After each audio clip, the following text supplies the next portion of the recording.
Cool. Hey, peeps. Let's wait until some people... It'll tell you on this one that when people come, right? Yep. One more minute.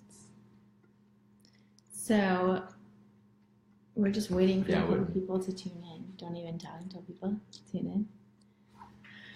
We'll wait. This is the longest I've ever seen it. In the WAG page? No, just in general.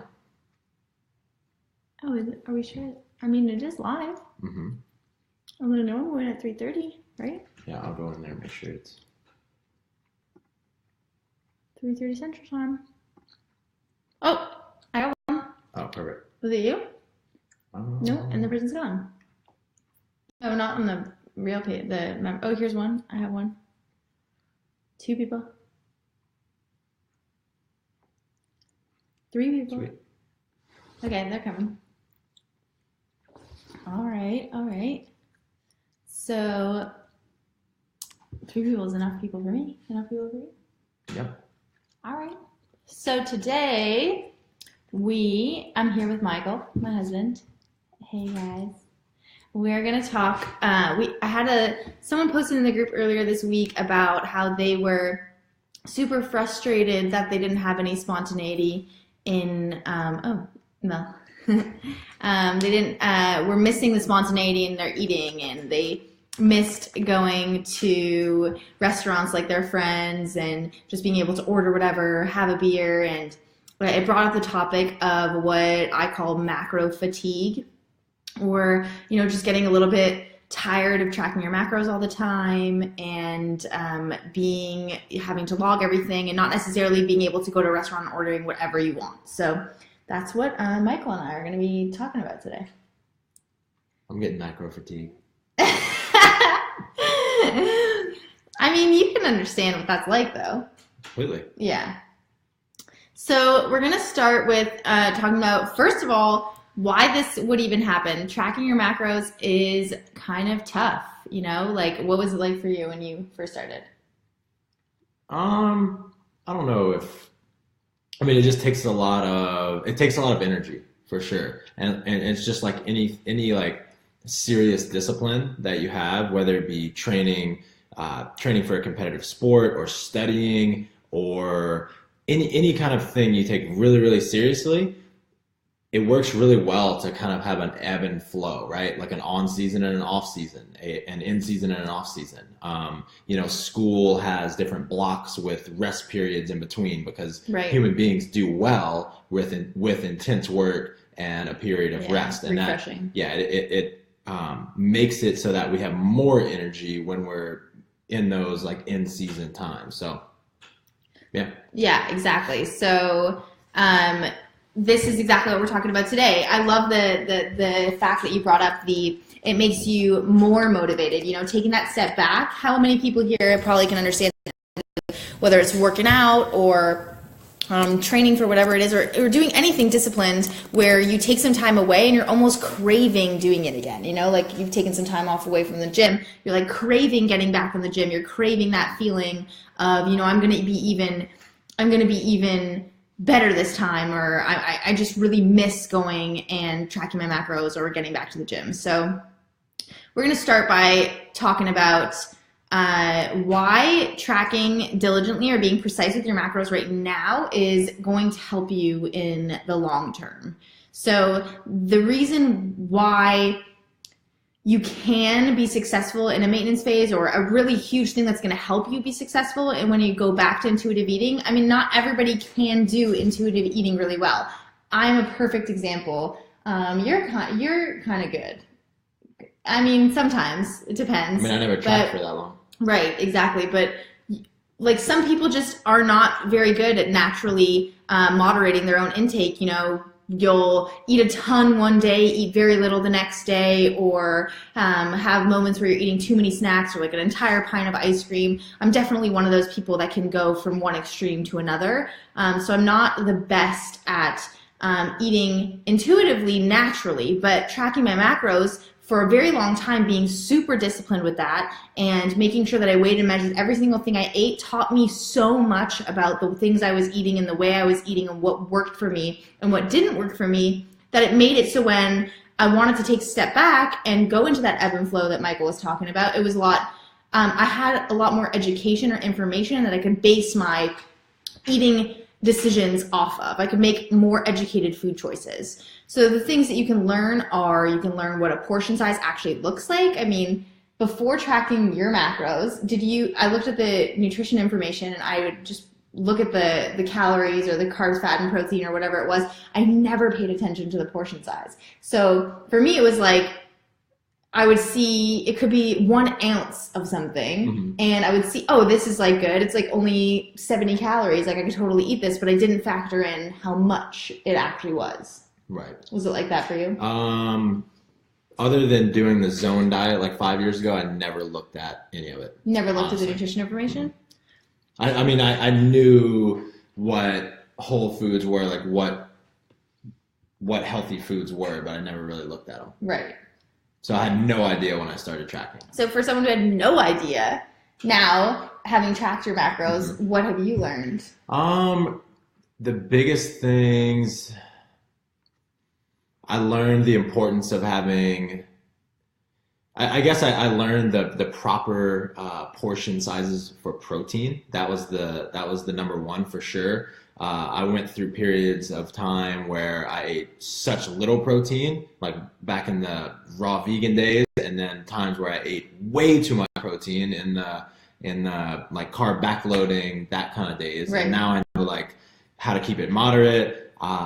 It taught me what an appropriate amount of fat to have is, and I also realized that I was eating way too little carbohydrates to sustain your training. So you learn a lot from tracking your macros. And I think all of us learn a lot from tracking our macros.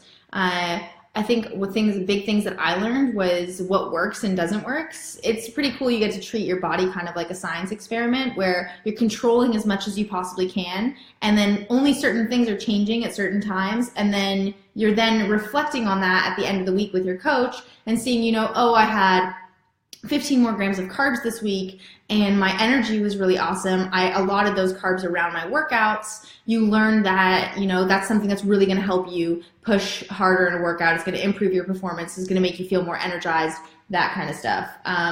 Different food items that work well for you or don't, because you're really paying attention to what it is that you're actually eating. And being really precise with that can help you, like tracking it. If you have a moment where you're not feeling well or you're having a hard time in the gym, you can look back at your log, kind of like when you track your workouts.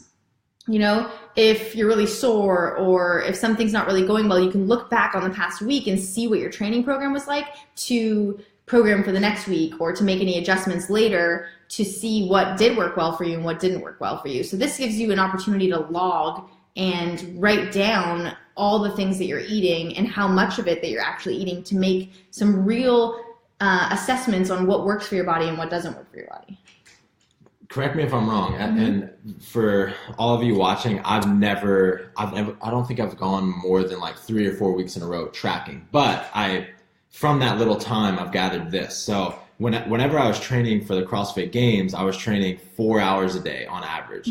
And it built in me this, basically this skill of being able to work hard and to be able to sustain, like psychologically sustain a really high level of training. So after I went and had surgery, and then 3 years later, I still have the same work ethic and mindset that I did back then. And I think this is similar, right? It builds this very strong psyche surrounding food, right? Where you have a very healthy relationship with food. You have the discipline to stay consistent, and all of those things that you can maintain even if you're not continuing to track. For sure, 100%. It's kind of like riding a bike. Like you don't forget how to ride a bike.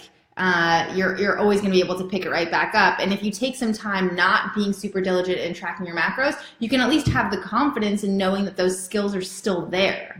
Like you still have this wealth of knowledge and these skills that you've developed and practiced to 100% discipline that you know you're always going to be able to fall back on. So it's really important to spend the time to go through 12 weeks or more of actually tracking your macros and weighing, measuring every single thing you eat. And that's going to give you more information, because if you're just estimating it or like kind of tracking your macros and not really knowing, then it's not going to give you like the true information, like the facts, or like right. it's not 100%. So it's like following, it's like having a training program and only doing 7 of the 10 exercises. Like, do you really know if you train this hard? Blaming that training program right. for not working when you never even did it in the first place. Right. That's a great analogy. Yeah. You want to leave like no doubt. Like, this is 100%. I know what worked for me, what didn't work for me, because I have the confidence in knowing that I did it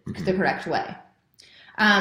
And it also, what else it does that I love is it helps you make appropriate choices when you're not diligently tracking. So you know how much fat content or how much carbs or how much protein are in different food items. So let's say I'm going on vacation and this is going to be a period of time that I'm not going to be super precise. I'm not bringing my food scale with me to the Bahamas, and I'm going to the buffet. So let's say I go into the morning and I have whole eggs in my omelet for breakfast. That type of information, I know whole eggs is going to have a higher fat content. Maybe I had some cheese in there as well. Now I know that I should probably keep the rest of my meals for the rest of the day leaner. Maybe I'll stick to some seafood. Maybe I'll have some chicken breast. Maybe I won't have dressing on my salad. It helps you make those kinds of choices to know where it is that you should adjust when you do indulge in something, whether that's ice cream or whole eggs or buttering your bread or putting butter in your coffee, whatever it is. Now you know how much fat, protein, and carbs is in different things, so that you can make the appropriate adjustments for the rest of your day, regardless of whether you're tracking or not. So you're not going to have whole eggs for breakfast, pulled pork for lunch, and then a ribeye steak for dinner. You're going to know for certain that you're going to be way over your fat content. It's funny because when I met Adee, I literally scoffed when I saw her ordering egg whites at breakfast one day. I thought it was the dumbest shit ever, because all of the protein, the good shit is in the yolks, right? And this past weekend, we've been together almost a couple years, and this past weekend we were filming for this new gymnastics program, so it was just guys. And I went to the grocery store and got a bunch of egg whites for everyone, and I cooked egg whites for everyone all weekend long. So come full circle. You really did. I ordered a quiche. Was it a quiche or like a frittata? And I asked for egg whites in Las Vegas, and he was like, "Wow, you're getting egg whites? What?" This nutrition girl definitely but now, knows what she's talking about. Now he knows that, I would rather have I had a Cubano for lunch, I'd rather have some cheese and some pork than have whole eggs. It's just not as important to me, versus like it might be more important for you. Like, you might love whole eggs so much that it's worth it to you. Okay, so now we're going to talk about this part. I'm just looking at my notes. Or you might just be Francesco and have like a million macros to eat. Yeah, that's so true. Whatever you want. Yeah, but he has really low fat and really high carbs, so it makes it hard. Because when you have lots of carbs and not enough fat, it makes it a little bit more difficult. So sounds awful. So now let's talk about why I think it's important to at least mention why you would track long term. So of course, this conversation is about not tracking as diligently, using the skills that you develop from being precise with your tracking. But what if you want to track? And that is totally cool. I mean, my mom and my dad. They've been tracking their macros. I don't think they've missed a single day for 3 years. Like, literally for 3 years. They go on vacation. They go on vacation. They'd be a little bit more lenient, but she's definitely, keeping tabs on what it is she's eating. And they go on probably, 2 vacations a year for like a week at a time. And they definitely indulge, and but they come back from, we used to go on vacation as children. And we used to bring our body weight scale with us when I was younger, because my parents wanted to make sure that they didn't completely overindulge. And now they know they don't have to, because they know they're going to be moderate. And they just love tracking, and why you would want to do that. So for one, you just love the control. You love knowing what's going in, what's going out. It gives you, it gives you peace. It keeps you calm. You just appreciate the routine.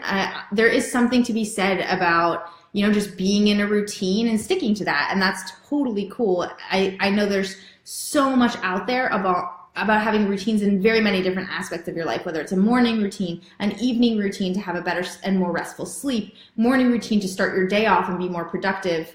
I think tracking your macros is kind of the same thing. Absolutely.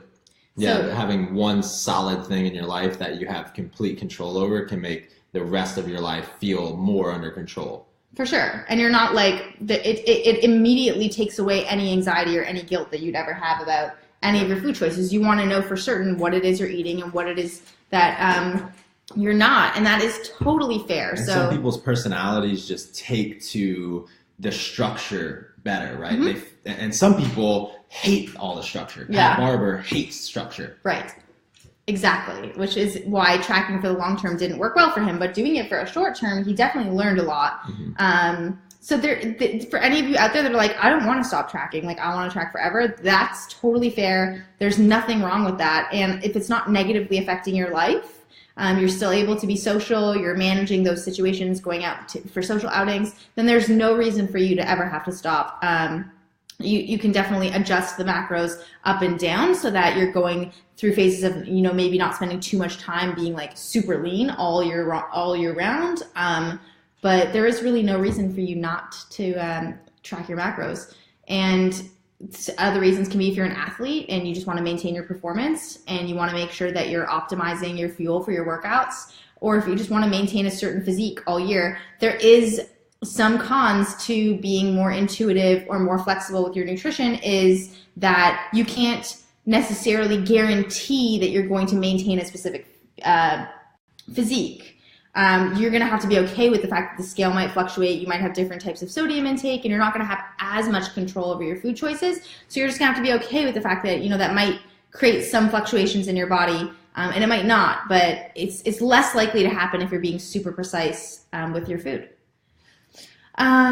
What is macro fatigue? So macro fatigue, I think, is just being tired of thinking about inputting things into MyFitnessPal, or wanting to go to a restaurant without having to look up the menu beforehand, or, eating some things that you feel like right now instead of having to plan it ahead of time. Or if you feel like you're getting to a point where you're feeling anxiety over eating food that you're not tracking, then that might be a sign that it's some time for you, that you're experiencing some macro fatigue, and it might be some time for you to take a break. So this is just another phrase for burnout, right? Yeah. So if you find yourself super stressed out about tracking and where you used to not, right, all of a sudden you're finding it's taking a ton of energy, then that might be a sign to either change up your strategy a little bit with your coach, or B, it might help you to take a week or so off and practice this intuitive eating and get back to it with some a recovered state of mind.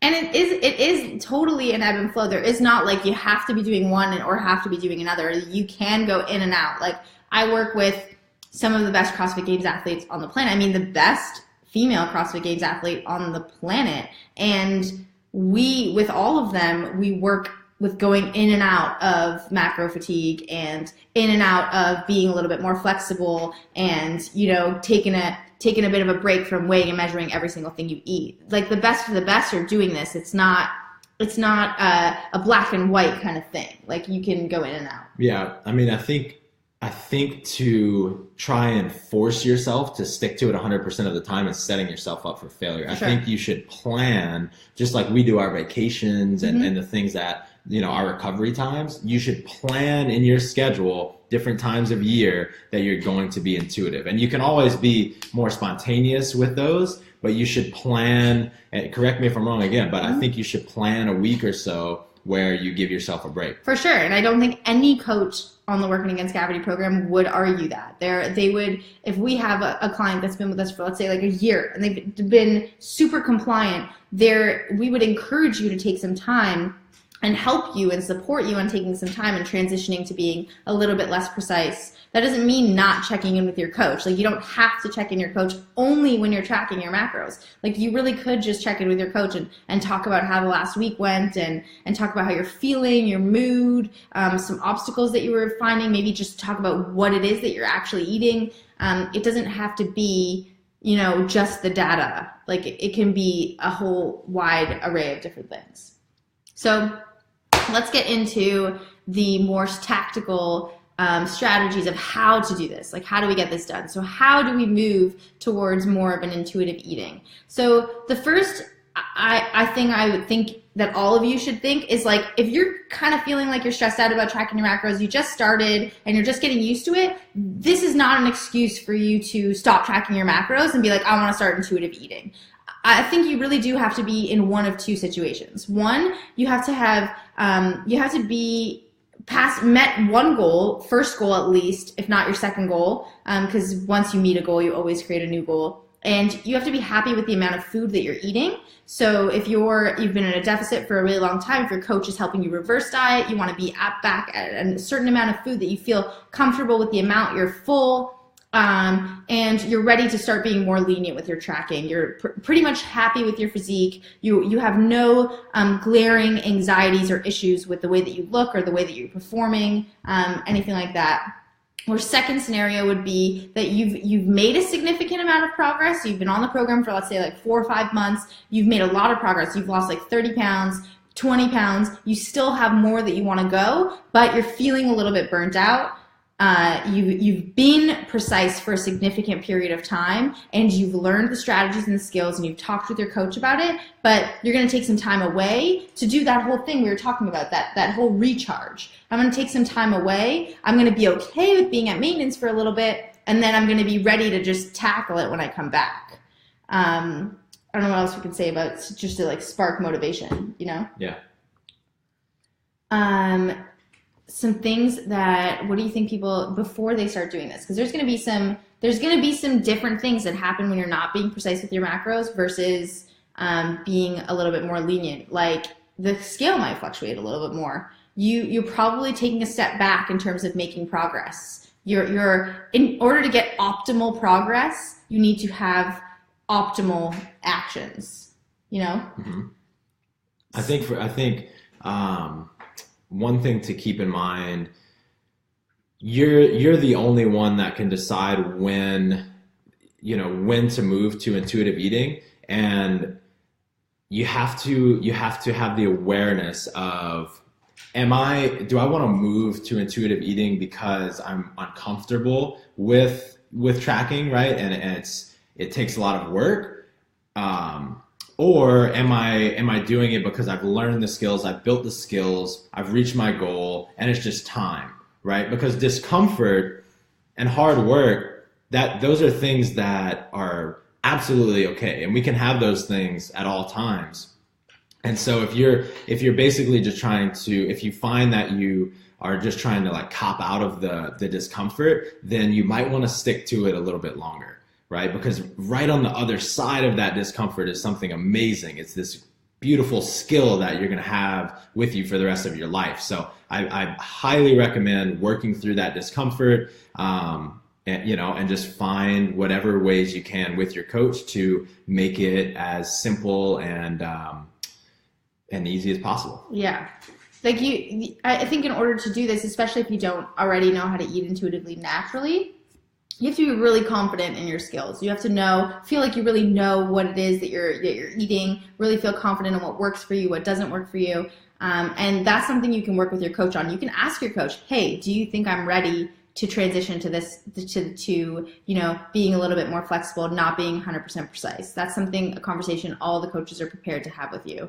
And it's important to remember that you can always go back. Like, this is something you can do all the time. It's for life. You are going to have these skills for life.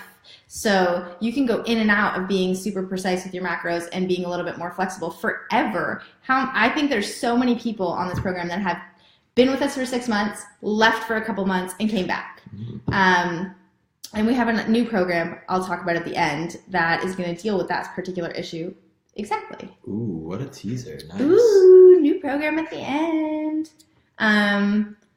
So things you need to understand when you start transitioning to this, you have to understand that the scale might fluctuate. And you have to make a decision about this. Like, you have to commit to not feeling guilty about it.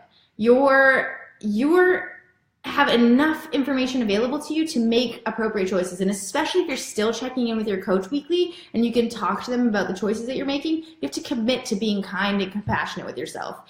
Either choose not to weigh yourself on the scale and go by how you feel, how you look in the mirror, and how your clothes are fitting you. Or if you're going to weigh yourself on the scale, you have to make a commitment. Like, I've decided that I'm not being precise with my macros, and I'm not going to get stressed out about something I can't control. And even when you're tracking your macros, you can't control what the weight is on the scale. Like, I can't be 100% positive that a week from now you're going to be 2 pounds down. So, yeah, and I would definitely do this when you're not trying to cut or trying to gain. Like, if you should probably do the most optimal situation to do this is if you're happy with your current situation, whether it's you're halfway to where you want to be or you're where you want to be and you're happy with how much you're eating. But I wouldn't do this if you're trying to continue making optimal progress, whether it's gaining muscle mass or losing body fat. I just wanted to comment on the no guilt thing. Mm-hmm. I think for most people, really for all of us, it happens instantly, right? And we don't have a choice of whether or not we're going to feel guilty, right? We feel it. So my advice would be try to become more aware of that feeling in your body, right? And notice when that crops up, and then think about, like, how rational is it that I need to feel guilty for this right now? Like, I'm doing what I've taught, like the way that you can challenge. So there's always a thought that's leading to that emotion, right? And so what you want to do is start to challenge that thought or that belief that's leading to that guilt. So one thing you can do to challenge it is to back it up with evidence, right? I've worked with WAG for 6 months. I know the skills. I have the discipline, and I've had the discipline for 6 months to stick to this program, and so I have it right now.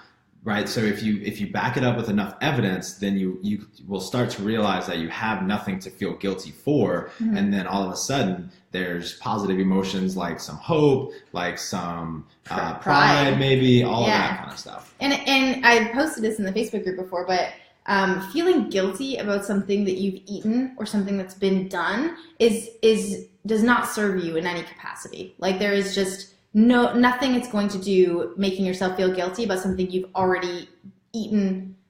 It's pointless. Well, for some people, but for some people, if, like, they might just be lazy and, like, they keep giving into it, right? But feeling guilty about it, learning from it, is okay. Feeling guilty about it, guilt is what will teach them. But if they're, I think in this case they need to learn to challenge that, because they're not doing something that warrants that guilt. Right. Okay, I get it. If they're in the middle of tracking and they go way off, like, then maybe, I don't know. I don't think you should ever feel guilty about something you've eaten. Me personally, if you have already eaten it, it's already done. Right. There's no reason to feel guilty about it. It doesn't serve you. It's not going to help make you better. It's only going to make you feel bad about yourself and like you're disappointed in yourself, when really you could take that situation, figure out why it happened, come up with better strategies to avoid that happening in the future, and avoid the whole, feel guilty for a second. Would be like, hey, this is already done. I can't go back in time. It's past. I can't fix it, but all I can do now is learn from that situation. The guilt, I don't think, is doing anything positive at all, personally. Yeah. Word.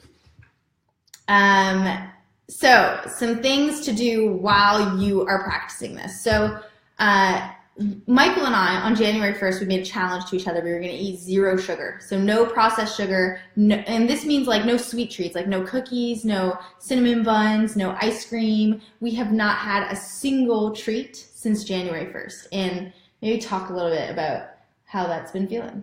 And, like, it's felt awesome. I challenged her because I felt like I was just overindulgent, and I've been that way my entire life. I had no restrictions unless I was on some kind of serious diet, which I've done a lot of serious diets. But for the most part, I felt just overindulgence in terms of sweets my entire life. So I just wanted to, I felt guilty about it, right? And I felt like I was a lazy slob and I didn't want to be that way anymore. So I challenged you to see how long we could go. And then this idea cropped up, in somewhere in the last couple months, like, what if we just only eat sweets on special occasions? Mm-hmm. And we started to realize that for us, and we don't want to speak for anyone else, but for us, we don't necessarily need them any more than that, right? They don't bring enough value to our lives to warrant having them all the time.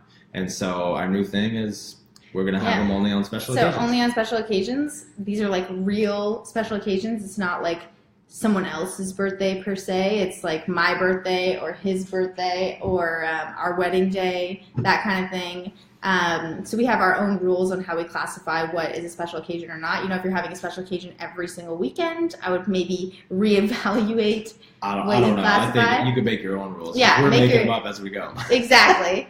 But one thing that this brought up in my mind was when we started doing this, it like made maintenance and eating intuitively much easier, significantly easier. So it really just caused me and Michael to stay away from foods that we knew do not fit our macros unless we're being precise and we're paying attention to the portion sizes. So if we know we're having, just a little bit of ice cream or just, a 100-gram slice of cake, then I know for certain that I'm not overindulging. But when you stay away from eating foods that don't fit your macros. So if you're eating intuitively and you're having a bacon cheeseburger every single day, you're likely not going to be staying at maintenance forever because that probably doesn't fit your macros. Where you could have made adjustments and known for sure that it did when you are tracking. So one tip would be to just, limit the amount of times that you're going to have those overindulgent food items or meals. All I heard was bacon cheeseburger. If you're going to, if like having a treat or having chocolate or I know some people are like, I can't do without my Halo Top. So that's totally fine too. If you're eating on maintenance or trying to practice some intuitive eating, I would maybe limit this to, save it for like a particular day of the week or a time where it's going to bring you. Maybe it can be social. It can be a social situation. So you can save it for, one of those spontaneous times where you go to a restaurant with friends or you go on a date night with your husband or your girlfriend or whoever it is. And it's not like a hard and fast rule, but what is a hard and fast rule is once you've made the decision of what it is that you're going to have and how much of it it's going to be, you got to stick to that. So I'm going to have, one serving of Ben & Jerry's. And, you have a cup, what you've estimated as being a cup of Ben & Jerry's. Once you've made that decision, that doesn't mean you can all of a sudden, now that it tastes really good, I get to have a bunch more. So if you can't control yourself, Michael's one of those people who has a hard time controlling himself. He just doesn't have the Ben & Jerry's. No. As we're talking about this, I'm realizing if I'm going to have ice cream and I only want to have I have to take it out of the container. Mm-hmm. If I'm having chips, I have to take it out of the container because I don't have a governor. Right. So if you're one of those people who doesn't have a governor, you take your serving out of the tub and you're not allowed to go back. And it goes back to the freezer. You throw the rest of the bag in the trash and you take the trash can to the road. Because you'll go back and get it. Don't be wasteful. If it really, the thing is, like, we haven't had a single sweet since January 1st, and I don't even necessarily crave it. The only times I do crave is when I'm actually really full, and it's like at the end of a really big meal, and I'm very full, and I just want that like extra sweet treat at the end. But the cool thing is, like, you really do stop craving it, and you will get past that point where you feel like you need to have it. One cool thing that he has been talking to me about this week with the open going on, that he's starting to become more aware of the difference between something being a want and something being a need, and how, like, he'll catch himself. You want to give your little? Yeah. So this has been really cool. So I've been meditating for a long time, and it's affected me in a lot of ways. But I had this really cool breakthrough in this past week. I went to a retreat, and a meditation retreat. And as we're sitting, the teacher says, the reason that you don't, if you're sitting and you have like an itch or something is uncomfortable, the reason you don't want to scratch it or you don't want to move around is because those are wants. Now, if you feel like in excruciating pain or you're in some kind of danger, then absolutely move. But other than that, those things are wants and not needs, and you don't have to succumb to them. So in my workouts, literally days later, I remember vividly, I was doing a set of wall balls. I had just done a bunch of work before that. And I noticed, like, going on in my head, I was like, damn, I'm about to put it down. And I noticed myself thinking, that's a want, right? I don't actually have to put the ball down. I can do more. And I repped out like 15 or 20 more. And, I got a significantly faster time on that workout. And I'm not sure how so with food, it's the same thing. Hunger is the same exact thing, right? If you can notice your hunger and not be your hunger. So again, if you can notice your hunger and watch that in your head going on, those thoughts, I am hungry. Oh my God. Like, when am I going to be able to eat sweets again? If you can notice those thoughts rather than be those thoughts, then you're going to have a lot more control over staying disciplined. And that goes for anything in life. Yeah. And I love that because it's even like the little things, like not scratching an itch, are kind of like reps. Reps. It's like reps, and the more reps you do, the stronger you become. Mm-hmm. And like not scratching an itch because it's a want versus a need is like another rep that you've done to making your discipline stronger, being more disciplined, and 100%. that translates to all the other skills as well.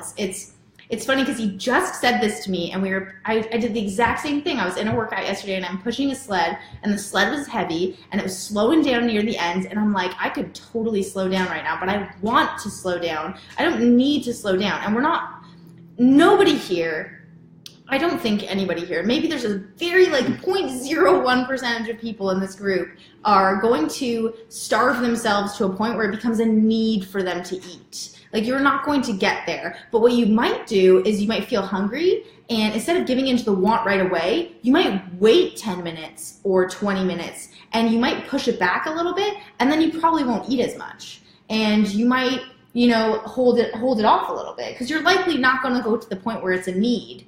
But you might push it back a little bit. If a workout's coming up, it might be a need.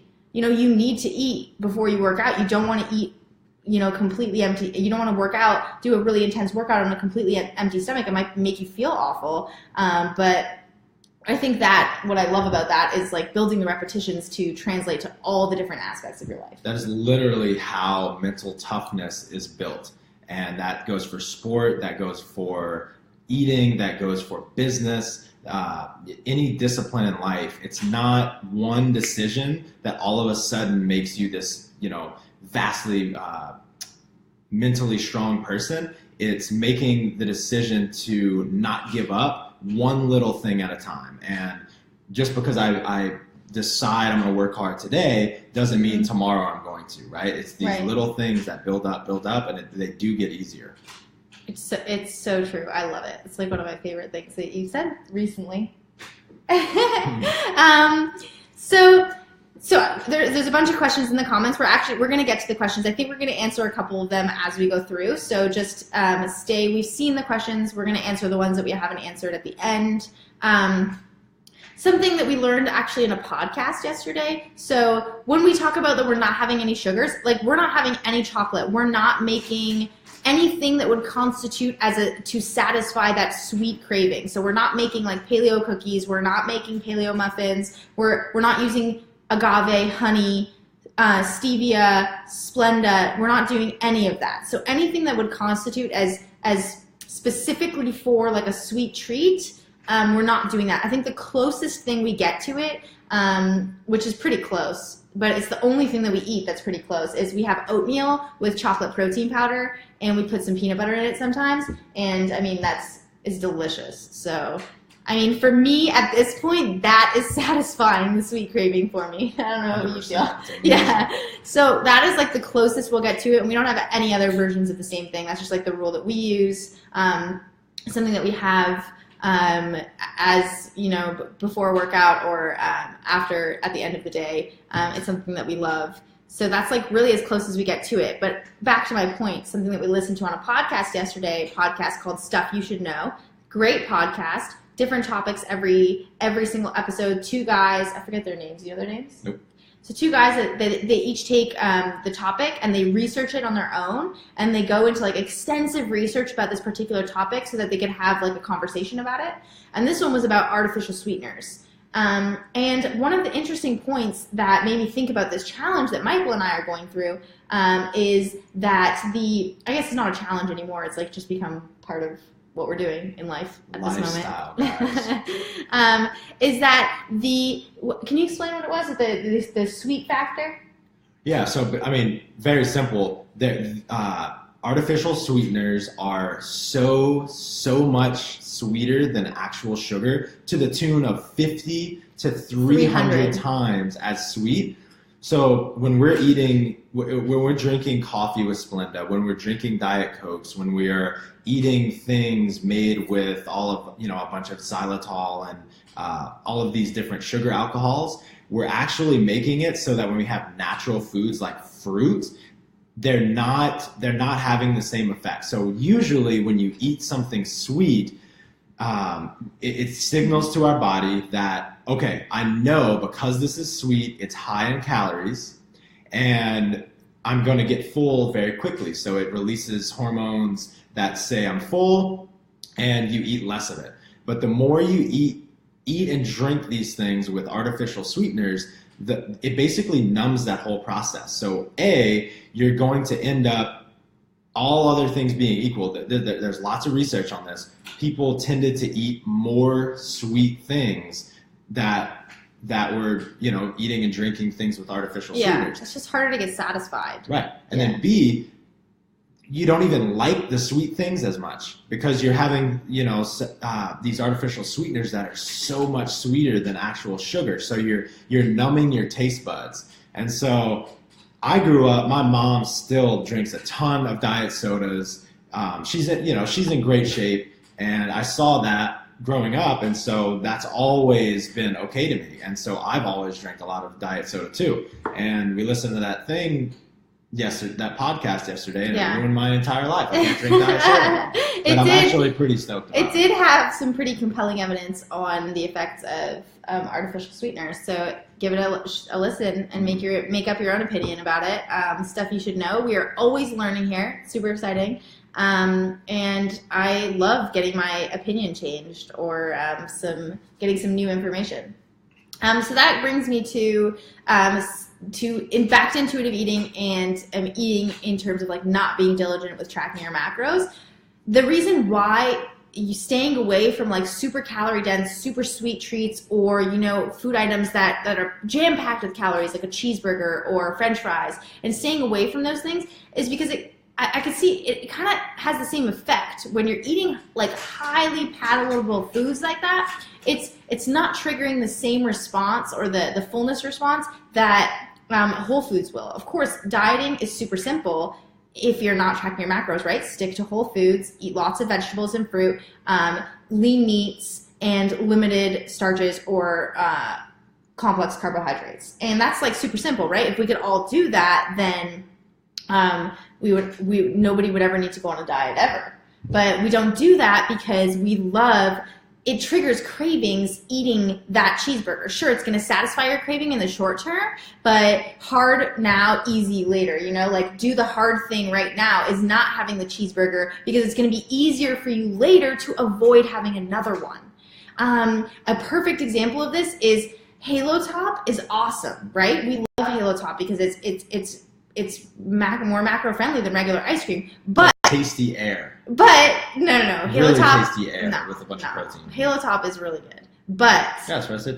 If you have real ice cream, fat ice cream at the same time, it does change the way that the Halo Top tastes. Like it's just not as satisfying anymore. I personally can convince myself that I like Halo Top more, but I really am just convincing myself. And like for me, full fat ice cream is delicious. It's just so delicious. So if you just stop having it, Halo Top becomes more delicious because you don't have that comparison. And just when you're not tracking your macros, it's a lot easier to stay away from those foods, and it's going to help you maintain your body weight, be happier with your physique, and it's also going to improve your overall health. It's going to improve your performance in the gym. You're going to get more micronutrients and vitamins and minerals in your diet.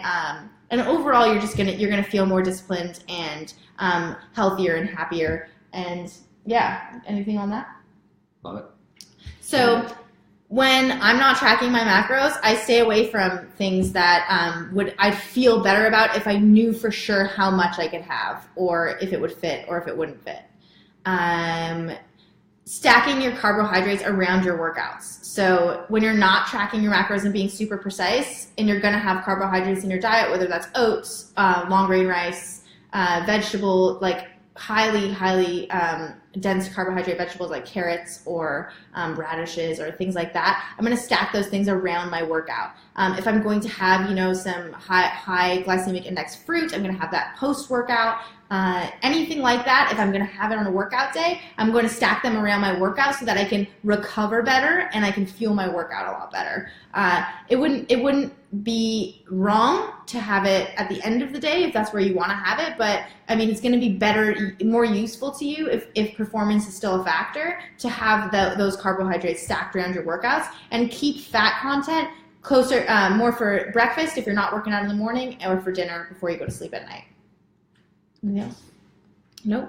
And then one of my favorite things, if you have not yet listened to Michael's podcast, the Brute Strength podcast with John Berardi, he had John Berardi on his show. It was a pretty phenomenal episode. So there was a number of things that he talked about in there that are strategies that we want you guys to embody when you're moving into more intuitive and taking a break from tracking your macros. And there's a couple things that he really talked about. Number one was just eat more slowly. And this can be, actually timing how long it's taking you to eat your meal, and then trying to make it 30 seconds slower. And he talked about it in the sense that this is going to naturally bring an awareness to you eating your food. It's going to teach you, you're all of a sudden going to pay attention to, you're eating M&Ms. I could eat M&Ms like a whole box real quick, right? But if you take some time to eat M&Ms really slowly, you're going to all of a sudden feel things like, the hard outer texture, or maybe some artificial coloring, and you're going to be more paying attention to it, and you're automatically going to be less likely to eat as many. And your things are going to taste way better. Mm-hmm. Listen, do as I say, not as I do. I am the second fastest eater I know. I'm getting better. Yeah, he's getting so much better. That's not true. When I first met him, this is a tangent, side story. Mm-hmm. We share pretty much everything at restaurants. We'll do half a lot. And he would be done his half of the meal, and he'd be looking at me like, can I have my other half now? Totally done so fast. I haven't even started my half basically, and he's ready for his half to switch plates. I've never seen someone eat so fast, but he's gotten so.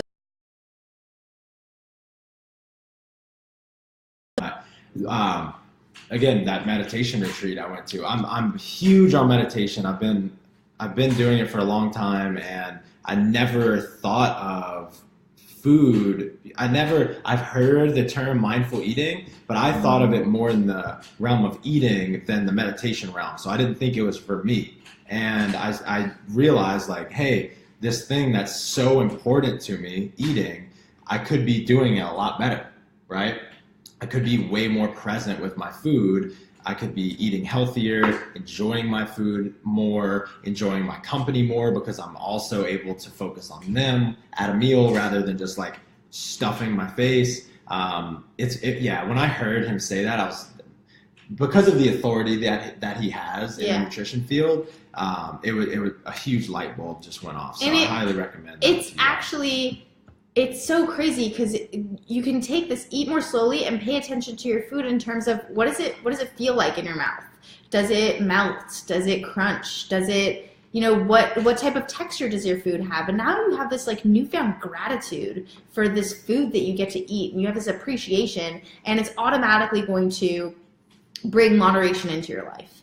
Another thing that he talked about was paying attention to your hunger cues. And this is super important when you're moving into a more intuitive eating style. Paying attention to your hunger cues means, if you're not hungry, don't eat. And he talks about this in terms of eating to 80% fullness, which you would imagine as being 100% full and being stuffed and like you can't possibly eat anymore. Dial that back 20%, whatever you feel like that is, and then stop eating there. You don't have to get to 100% fullness, especially if you're not tracking your macros and being really precise, because then you could just be overindulging and you have no idea. So eat to 80% fullness. Your body is a pretty amazing thing. Like, it knows how much you should eat. You eat a lot, you feel lethargic, right? That's your body telling you to stop. Or you're not eating enough, you get really tired and your body doesn't want to expend any energy. So your body's really, really awesome at, cueing you on when you should eat and when you shouldn't. So becoming a little bit more attentive to what your body's trying to tell you from the inside out. And so try and practice eating to 80% fullness and really respect your hunger. If you're full, you're not tracking, you don't have like a certain number of macros you have to hit. So don't force yourself to eat more, right? Yep. On that vein, I was going to say something else about that, but I was going to say something else. It's a simple mindset shift, right? And as you're first starting to do this whole 80% thing, if you're like me, at first you're going to freak out a little bit, right? Because any amount of hunger for me traditionally means that it's like it's an emergency, right? If I feel hungry at all, it's an emergency. I don't do well with that feeling. But when you practice that, you realize that, okay, I'm fueled, I'm not going to die, it's just a want, not a need, and 10 minutes later, 5 minutes later even, that hunger and the thoughts surrounding the hunger have passed, and I'm perfectly fine. Yeah, it's so true. And all of these strategies, so we're getting near the end. We don't have that much left to talk about. But all of these things are just skills to practice, right? So just the same way that you spent a significant period of time practicing your tracking and weighing and measuring everything you eat and learning the skills, what does a portion size look like, what works for me, what doesn't work for me, this is the same thing. You're not going to have to eat slowly for the rest of your life. And you're not going to have to eat to 80% for the rest of your life. And a good analogy that John Berardi gives in the podcast is, you're learning how to do weightlifting. You're learning how to do snatch and clean and jerk. When you start snatching and clean and jerking, most often someone who's never done it before is going to work on technique. You're going to make sure that you're flexible enough to do those exercises. So they're going to make you do an overhead squat with a dowel, or work on some ankle flexibility, or just work on doing a proper squat, getting to depth. Then you're going to work with a broomstick, and you're going to do all of these things to practice the technique before you can get for the heavier weights. You got to qualify. You got to earn those heavier weights. So this is kind of the same thing. Like, you're getting your reps in, learning the technique first before you're going to go, I can just do whatever I want, and, I'm going to be able to stay, because you haven't practiced those skills yet. So you need to build the skills to be able to practice intuitive eating. And a lot of those things are eating slowly, paying attention to your food, eating to 80% fullness, and focusing on those things is going to build another base of skills for you that's going to make this significantly more sustainable long term. Make sense? Boom. She's pretty smart. When it comes to eating and not tracking, a lot of people get anxiety around it, right? So this is really important, where you have to manage your emotions when it comes to food. So I'll let Michael, I think the highest yield thing you can possibly do, this is something that Adee and I were taught by our relationship coach, Annie. She talks a lot about feeling your feelings, right? When most people think of emotions like anxiety or something like that, they think it's just in their head. It's actually a physical sensation. And so when you're feeling sad, when you're feeling anxious, when you're feeling guilty, it's happening somewhere in your body. For me, most of my stuff happens like behind my solar plexus or in my chest, and anxiety, it's like basically I can get really descriptive about exactly where it is, how it feels, if it's vibrating or moving around, and everyone can do that. So what I suggest, and I brought this up a little while ago, just start noticing those physical sensations. What fuels the emotions and what fuels, ineffective behavior is getting caught up in these thoughts that are leading to more and more of the emotion. The way to get rid of the emotion is simply just to feel it. Don't fight it. And that's kind of where I was going with the whole guilt thing earlier. Guilt is not a bad thing if you just feel it and let it work its way through. Sure. When you let it turn into shame by giving yourself these thoughts of I am bad and stuff like that, it turns into shame, and then it becomes a real issue. Then you start taking ineffective action. You add to the problem, which is breaking your diet more, or if we're talking about a relationship, then it's treating someone poorly because you feel poorly about yourself.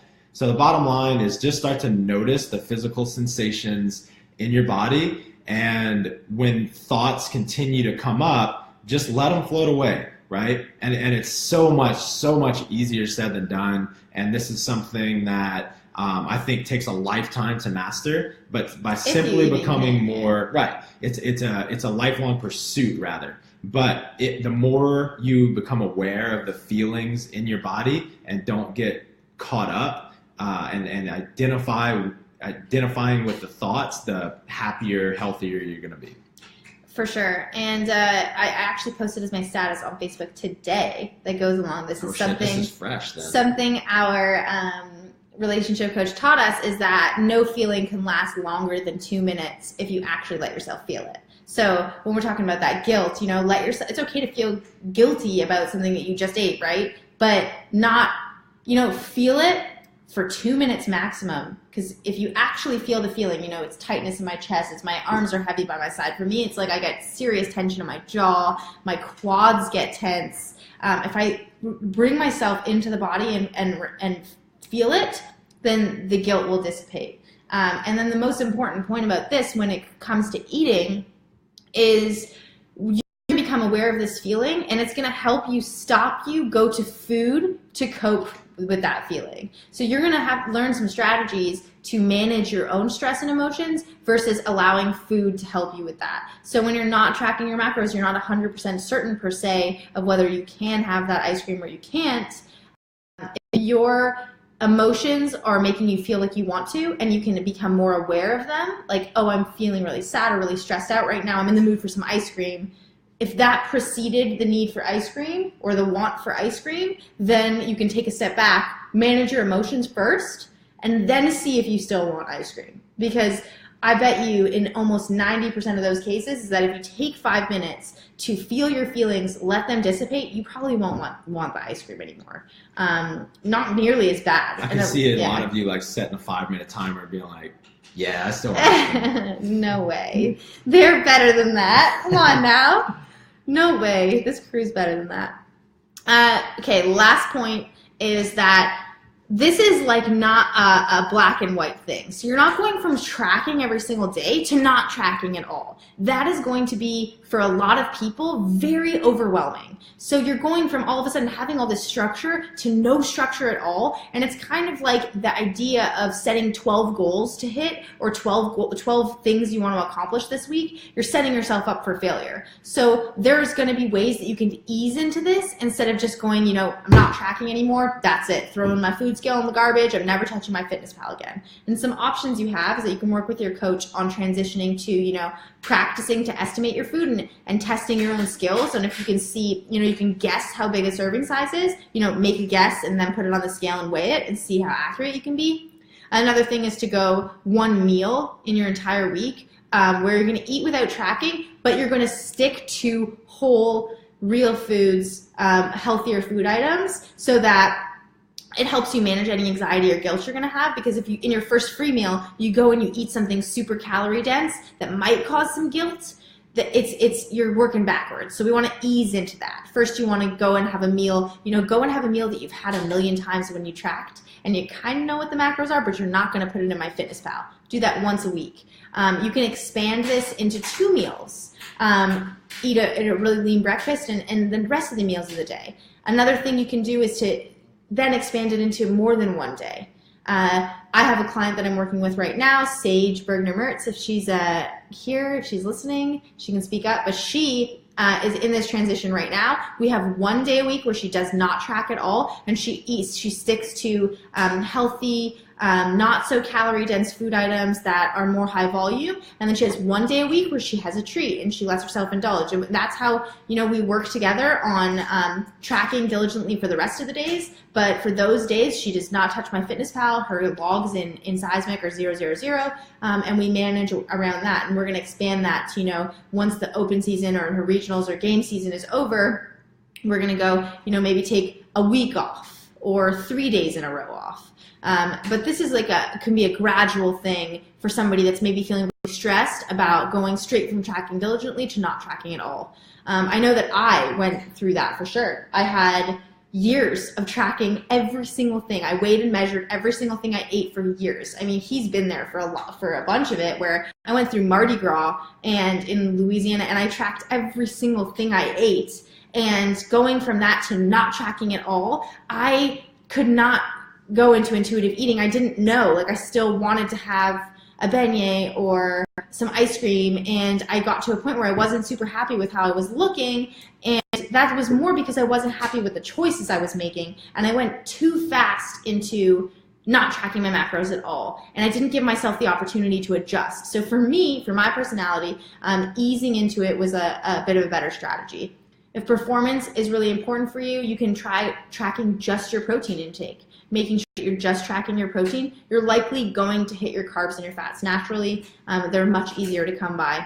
That's another really good strategy. And this is something that you really should work with a third party on. So working, whether it's with your coach with Working Against Gravity or an objective third party that is going to be able to give you an honest opinion that is completely unbiased and judgment-free, you're going to make more lenient decisions for yourself because you're emotionally attached to your own progress and what you eat, and you want to eat things that are delicious. Of course, if I did my own macros when I was doing macros, then I would give myself more fat because I think avocados are delicious and I want to eat more of them. Avocados, butter, bacon. I want to eat all that kind of stuff. So I think fat's delicious. So that's why I need an objective third party to help me out. So now we're going to answer some questions. We'll go through and we're going to answer ones that haven't been answered already. And after that, we'll say sayonara. And I have to be off of here in 15 minutes. So we don't have that much time. But questions. So how do you get past the unplanned days? I found on vacation the lack of planning hurt the goals. This is David. So David, lack of planning is definitely, that is the part of not tracking your macros. You have to be committed to being kind and compassionate with yourself, and you might not be, if you have goals that you're really serious about and you're not willing to take a step back from those goals, you might see slowed down progress for sure. You're not, what was the thing I said before? Optimal progress takes optimal action. So it's like following 7 of your 10 exercises in your workout program. You're not going to get as fit as your program is supposed to get you because you're not following it all the way. So if you're not in one of those 2 scenarios that I talked about, where you're happy with your physique and you're okay with being a little bit more flexible, or you're on your way and you want to take a little bit of a break, but doing this, the best strategy is to be in maintenance and where you're not trying to make any significant change, whether it's cutting or gaining. It's better to be being more precise to make sure that you're optimizing your performance in a cut, you have as much fuel as you possibly can, and in a massing phase, you're not eating in too much of a surplus where you're going to gain too much body fat. So this is what I would say too. One, you want to have a good time on this vacation, and you don't want to just be constantly thinking about food. So I think there are 2 things, and this is just for me. This definitely wouldn't work for everyone, but one, set very clear guidelines as to the day that you're not going to. So I probably wouldn't track on a vacation unless it was on most vacations, right? So I would set a date that I'm going to stop tracking and a hard date that I'm going to resume tracking. Especially on that resume date, I think it's common for people to just let that vacation like eke on and not like they give themselves 2 or 3 or 4 extra days to like get back into the rhythm. Make it so that as soon as you're back on track and you're tracking your macros. The second would be, and this is just kind of how I track in general, breakfast and lunch are low fat, low carb, very high protein. Right, and they're breakfast is a very easy meal to control. Lunch, you can get salads, that's easy to control, and then you give yourself a lot more leeway at dinner time. So I would recommend, trying to get as much protein in the early parts of the day, and then you let yourself enjoy a little more freedom at night. And that's totally, if you want more freedom in the morning, you can flip it and do the opposite and have, a super lean lunch and dinner, and you can flip it however you want it to be. Another thing that I've talked about before in the group is, you've decided what are your goals for this vacation. Are your goals to continue cutting weight, or are your goals to enjoy your vacation and enjoy your time there? Once you've decided which it is, you have to be okay with that decision. So you've made this decision that your goal is to enjoy the company that you're with on vacation, enjoy the environment you're in, maybe try some new foods, not track your macros. Then you have to be okay with that decision, and that is totally fine. You can always go back to training. If your number one goal is to continue pursuing your cut or whatever it is, like when I was in Mardi Gras, my number one goal was not to participate in the drinking and the eating in Mardi Gras. My number one goal was to continue cutting weight for my weightlifting meet and continue making progress in terms of my performance. Therefore, it was worth it for me to sacrifice the others because I had already made that decision. But if I had made the decision like this past Mardi Gras, this past week, we were just in New Roads, where I had a couple drinks on Mardi Gras Day, on Fat Tuesday, then it's okay. I've made that decision that that's my priority, is to enjoy a couple drinks with my family, with my in-laws and my sister-in-laws, and enjoy the celebration and having a couple drinks, and that's okay. And if that means that the scale changes a little bit or I'm a little bit further away from my goals, I've made that decision and I have to commit to that. So you really have to decide what goal is more important to you, and it really is usually just like a week-long vacation, and remember, you have those skills and you can get back to it. Love it. Yeah, so we don't use artificial sweeteners in terms of like baking goods or anything like that. We don't have chocolate, Juliana. We don't make treats with alternative sugars, so we don't have honey, agave. I don't even think we really have coconut ever. We don't use stevia, nothing like that. So nothing that would be constituted as a sweet treat, like cookie, cupcake. That's just our rule. That's just what we use in our house. How do you feel about glutamine? Off topic. Glutamine there's definitely some research backing glutamine. So I always say, if you like supplementation in general, if you're not diligently tracking your macros for several months, then you have no business taking really any supplements other than like vitamin D and creatine. But for you guys, y'all are all diligent with tracking your macros. I think you can experiment with some things like glutamine, beta-alanine, arginine, and just be, track how you feel on those just as you would tracking your macros, right? It's not going to do you any good to just guess. So try to record how you feel before, during, and after taking any supplement, and then you can make a decision as to whether or not you want to take it long term. Perfect. Paleo goods, no paleo goods, but this is just our rule. So me telling you, Juliana, if it's okay or not, or if it's feeding the addiction, I mean, it depends. If you are feeling like you don't have control when you're having that kind of stuff, and you're using making baked goods with stevia or agave or honey as a justification to have a bunch of cookies, then maybe it might be a good idea for you to take a step back, because you will get to a point where you're not necessarily craving it as much. If you feel like it's a little bit, I mean, you could probably talk more about addictive tendencies than me.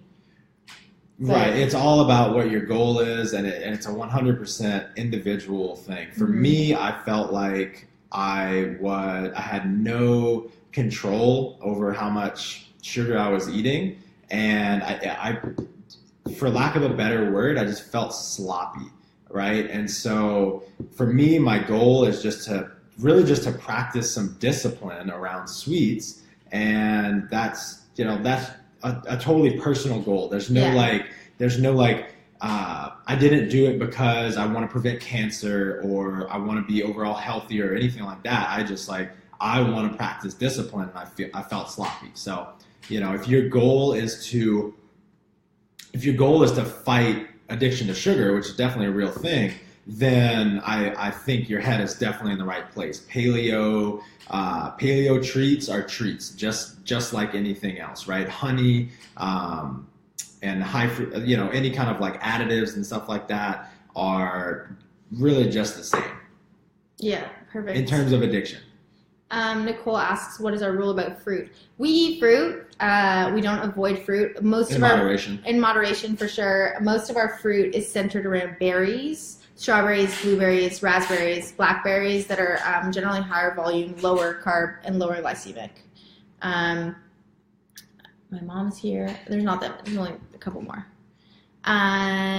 What do you guys, this is Danielle, what do you guys advise for people going on vacation? Can't decide if I just want to eat intuitively. We kind of just talked about that, like assess what your goals are and choose one of them and stick to that. If you're going to be in that gray area in between, you're setting yourself up to feel guilty or anxious. I want to enjoy my vacation, but I also want to have the most progress towards my cut.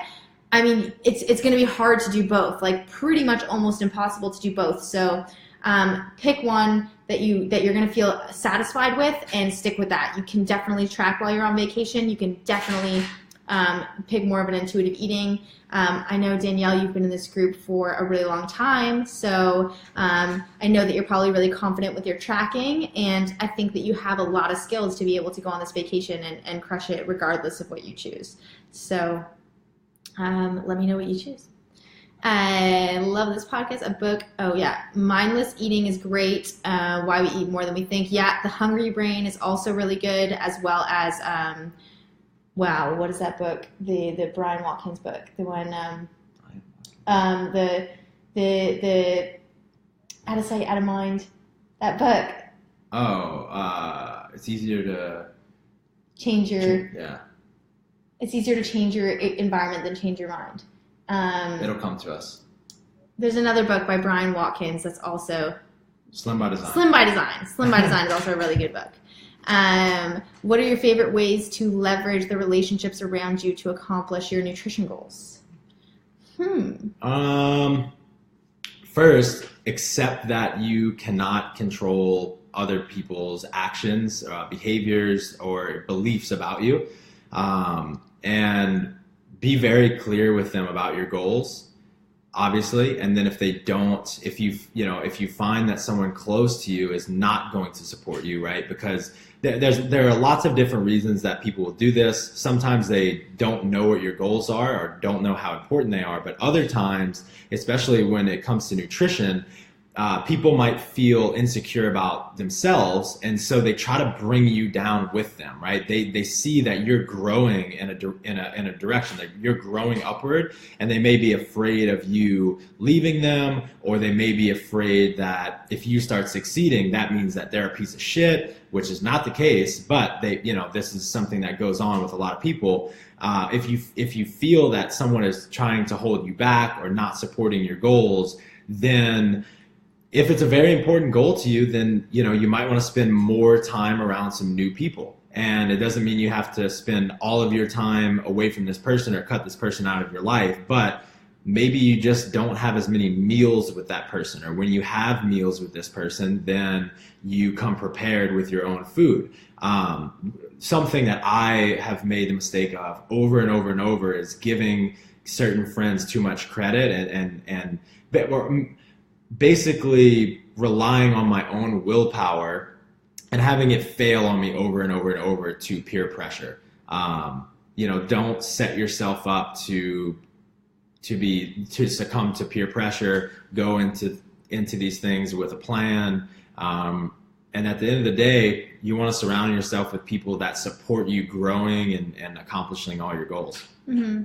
And if you were talking about leveraging relationships in the other way, like leveraging them to help you achieve your goals versus like spotting out the people that are trying to bring you back, I would definitely try and find an ally, someone that maybe isn't tracking their macros. Like, for instance, he is my ally. So he knows and supports the ally. So, I mean, I'm talking like in hard situations, I lean on him when I need some help. So I leverage my relationship with Michael, per se, to handle really difficult situations. A prime example is the time I went to Mardi Gras and I tracked all my macros. I knew this was going to be hard.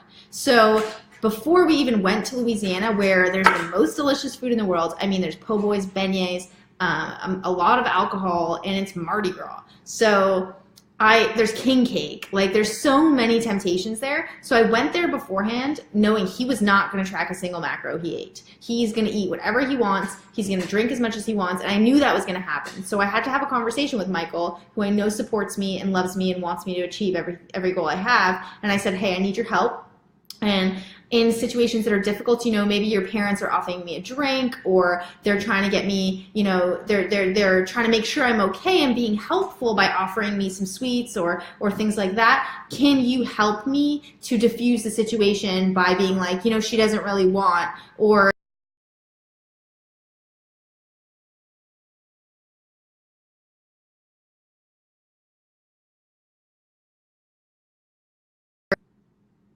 I don't know what just happened.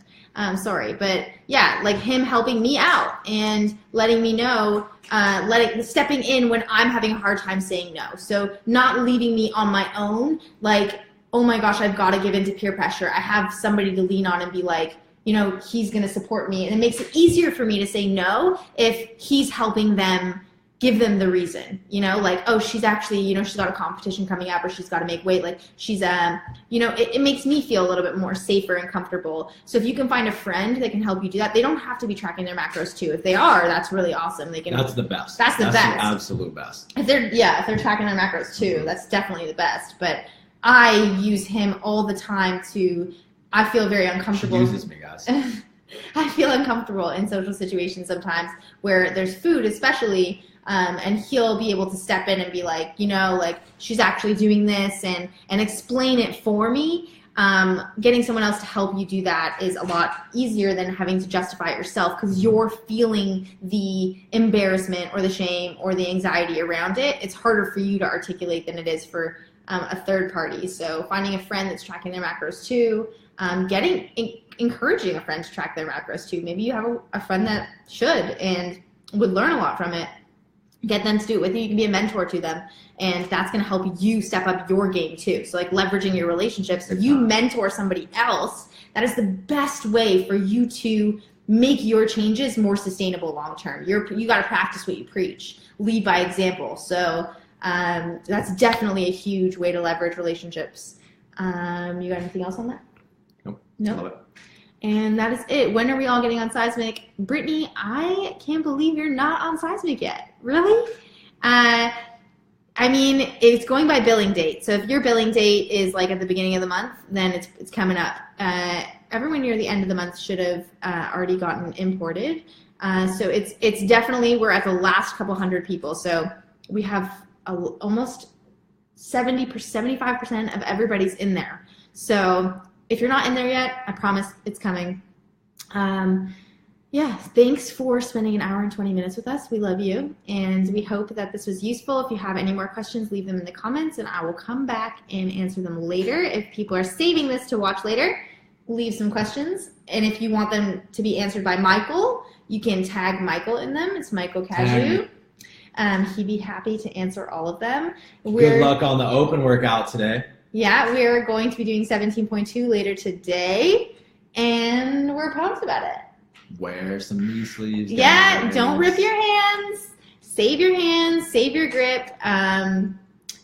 Yeah, Tiffany's really impatient. We're so pumped to have our forearms blasted for the next few days. Yeah. Yeah, thanks for listening, and I hope that this was really helpful.